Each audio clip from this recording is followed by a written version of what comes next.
బాలు యొక్క మాయ. సీతాపూర్ అనే ఒక గ్రామంలో జరిగిన కథ. అక్కడ సురేష్ మరియు నీలం జీవించేవారు. సురేష్ ఒక గొర్రెల కాపరి మరియు నీలం ఇంట్లో పనులు చూసుకునేది.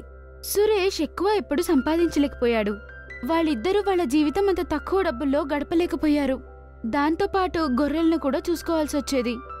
తక్కువ సంపాదన వల్ల తన భార్య ఎప్పుడూ కలత చెందేది. నేను ఎక్కడొచ్చి చిక్కుకున్నాను, నా తలరాతే మారిపోయింది. ఇంట్లో సరిగ్గా 2 రొట్టెలు కూడా తినలేకపోతున్నాము. నువ్వలా ఎందుకు చెప్తున్నావు? నేను ఏదోటి ఏర్పాటు చేస్తున్నా కదా. మీరు ఎప్పుడు వెయిట్ చేస్తూనే ఉండండి. ఎప్పటినుంచి చెప్తున్నారు ఇదే మాట మీరు? ఇప్పుడు దాకా ఏం జరగలేదు. సురేష్ భార్య మాటలు రోజు విని విని తలనొప్పొచ్చేసింది. పాపం మళ్ళీ తను పనిలోకి వెళ్ళిపోయాడు.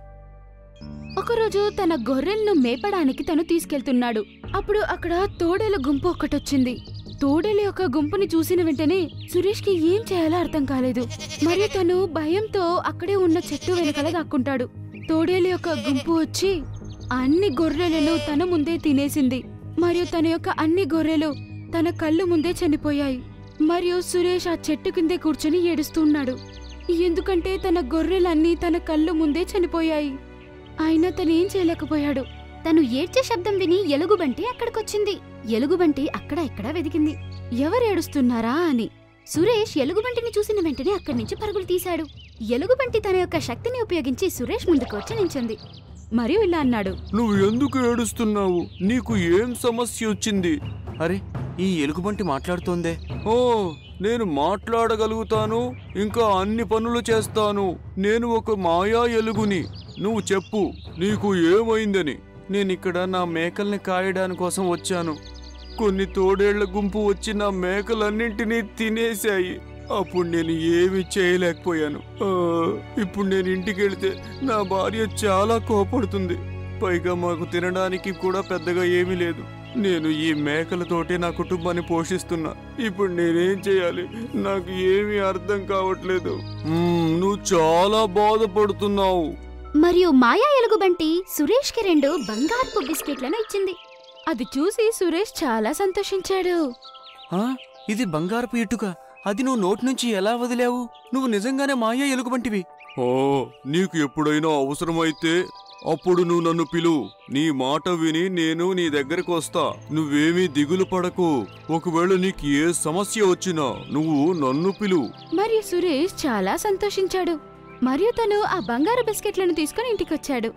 మరియు ఇంటికొచ్చి భార్యకు చూపించాడు. ఈరోజు గొర్రెలెక్కడికి వెళ్ళాయి? ఎక్కడ వదిలేసి వచ్చారు మీరు? మరియు సురేష్ సోనంకి బంగారపు బిస్కెట్ ని చూపించారు. అరే, ఇదెక్కడి నుంచి దొరికిందండి? ఎలా తీసుకొచ్చారు? నాకు ఒక మాయా ఎలుగు కనబడింది. అది నేను అడవిలో ఏడుస్తూ ఉంటే నాకు ఈ బంగారు ఇటుక ఇచ్చింది. ఎందుకంటే మన మేకలన్నింటినీ తోడేళ్లు తినేశాయి. అప్పుడు నా బాధను విని మాయా ఎలుగుబంటి నాకు ఈ బంగారు ఇటుక ఇచ్చింది. అది నిజంగానే మాయా ఎలుగుబంటి అయితే దానిని మనం ఉపయోగించుకుని మనం ధనవంతులైపోవాలి. నాకు అది దాన్ని ఎలా పిలవాలో చెప్పింది. నేను దాన్ని ఎప్పుడు పిలిచినా వెంటనే అది నా దగ్గరికి వస్తుందట. సరే, మనమిద్దరం రేపు వెళ్దాం మరియు దాని దగ్గర నుంచి రేపు చాలా బంగారాన్ని తీసుకొద్దాం. మరుసటి రోజు నీలం మరియు సురేష్ మాయా ఎలుగుబంటి దగ్గరికి వెళ్లారు. మరియు సురేష్ అదే శబ్దంతో దాన్ని పిలిచాడు. మాయా ఎలుగుబంటి సురేష్ యొక్క శబ్దాన్ని విని అక్కడికొచ్చింది. బాలు సోదరా, నాకు ఇంకొంచెం బంగారం ఇవ్వవా? నాకు ఇంకా కొన్ని ఖర్చులున్నాయి. సరే, అలాగే. నువ్వు కష్టాల్లో ఉన్నావు కాబట్టి నేను నీకు సహాయం చేస్తున్నాను. మళ్ళీ మాయా ఎలుగుబంటి వాళ్ళిద్దరికీ బంగారపు బిస్కెట్లను ఇచ్చింది. మరియు సురేష్ రోజు కొత్త కొత్త కథలను కట్టుకుంటూ మాయా ఎలుగుబంటి దగ్గరకొచ్చేవాడు.